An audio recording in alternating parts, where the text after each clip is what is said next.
Hello everyone, my name is Danny Tai. For those who are watching for the first time, my channel will be sharing about real estate in Vietnam. I know there are many foreigners out there seeking for investing opportunities in a different nation because property market in your country has fully developed, so less capital appreciation. If you're one of those, this video is just right for you. In today's episode, we will look at top 5 reasons why you should invest in residential property in Vietnam and why you should be cautious.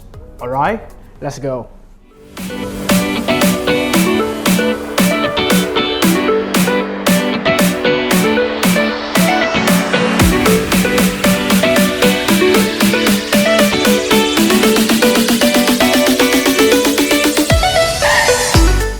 Reason number 1, Vietnam has favorable demographics. In terms of real estate investment, if you want to make good profit in real estate, so you must look at how demanding it is.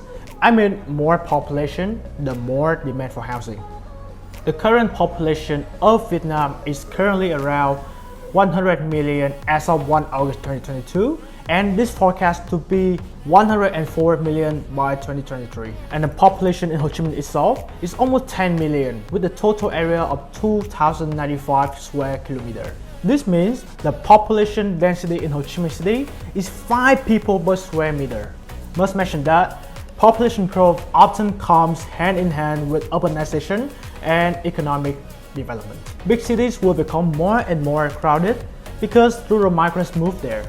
Also, 50% of population has the median age of 32.5, so there will naturally be a demand for more real estate, especially big cities like Ho Chi Minh City and Hanoi. Reason number 2, Vietnam's rapidly growing economy. While every Asian countries were having GDP contraction, Vietnam was the only nation experiencing GDP growth. And in 2022 and 2023, Vietnam has the highest GDP growth rate in SEA, even surpassed Thailand, Indonesia, and Singapore. Not stop there, Vietnam is forecast to become the second largest economy in SEA after Indonesia and 20th largest economy in the world by 2036, according to the World Economic League Table 2022. After 2028, it is forecasted that Vietnam's economy will officially surpass Thailand's. Reason number 3, Vietnam has not applied any cooling measure for real estate. If you are living in developed countries, you would probably be familiar with stamp duty, public housing, or minimum occupancy period like in Singapore. Public housing is built by the government for every citizen solving the housing demand. And if you have the second property, when you resell, stamp duty of 20 to 25% will be applied on the transacted price. Or the minimum time you must hold a property is 5 to 10 years to resell it. In Vietnam, we have none of them. That's the reason why Vietnam attracts lots of foreign investors from Singapore, Hong Kong, or Korea, and so on. Reason number 4, Vietnam property price is comparatively cheap. Based on CBRE, Vietnam is 6,000 USD per square meter.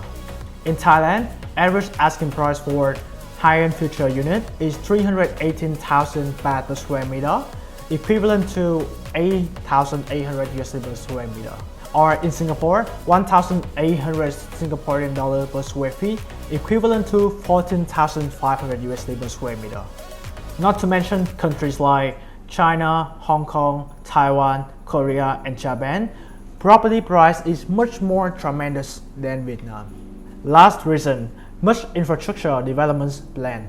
I put this factor as a reason because buying property where future infrastructure is planned can result in great rental use and capital appreciations because it increases the real value to the property, attracting end users. If you ever visit Vietnam, you see it's now very different from the past few years, as now you can easily caught up with several constructions such as residential project, school, hospital, roads, metro line, or even the new airport called Long Tan International Airport.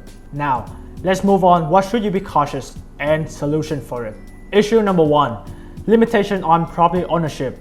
You know, some of my clients first thought that after 50 years leasehold tenure, the government will take their property back. That's not true because there's a misunderstanding that when you purchase an apartment, you will buy both land and improvement on land. Actually, you just own the improvement on land and the land is still under developers' possession. Please look at the pink book. So the freehold ownership for Vietnamese or leasehold ownership for foreigners here actually indicates the land ownership in part 1. And the ownership of improvement in part 2 is undefined because this depends on the lifespan of the building, usually 40 years. So basically after 50 years, you would just simply pay some taxes to extend it. You probably invested for 3 to 5 years and then resell it to Vietnamese people. It will turn to freehold right away. Or if you choose to live in, you would probably move to another country or move into a more high-end apartment before the ownership is due. So don't worry. Second issue.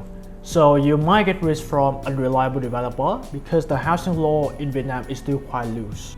If you don't do homework about developer of your interested project carefully before buying, your investment could be under risk. Like developer has not fulfilled the legal condition for sales or postpone the construction due to weak finances. So make sure you do the due diligence and choose developers carefully. Alright, the last issue. This is actually quite sensitive, but I think I need to let you know to avoid. So when you invest in anything anywhere, agent plays significant role. I am aware that agents in your country are strictly required to be professional and advisable. They are your problem solvers like doctors and lawyers. Sadly speaking, in Vietnam we don't have that much of agent here. I rather prefer them as salesperson because they prefer to close deal with you on what project the company offers rather than consult and help you find a secure and profitable opportunity. This results from easy entry to the industry and lack of training. So make sure you choose your right partner who can make you feel comfortable with your investment and sleep well at night. Nice. In conclusion, real estate in Vietnam has many chances and some risks involved as well. Besides all the issues with real estate in Vietnam, I strongly believe that if you look at capital appreciation, Vietnam has the best growth prospect but safe in Southeast Asia, and I have proven that in the pros part. Okay, so those are some information that I want to share in this video. I hope it is helpful to you all. Lastly, thank you so much for watching this video, and please support me by smashing the like button, subscribe to spread this video to more people, and ring the bell so you won't miss any upcoming videos. Bye bye.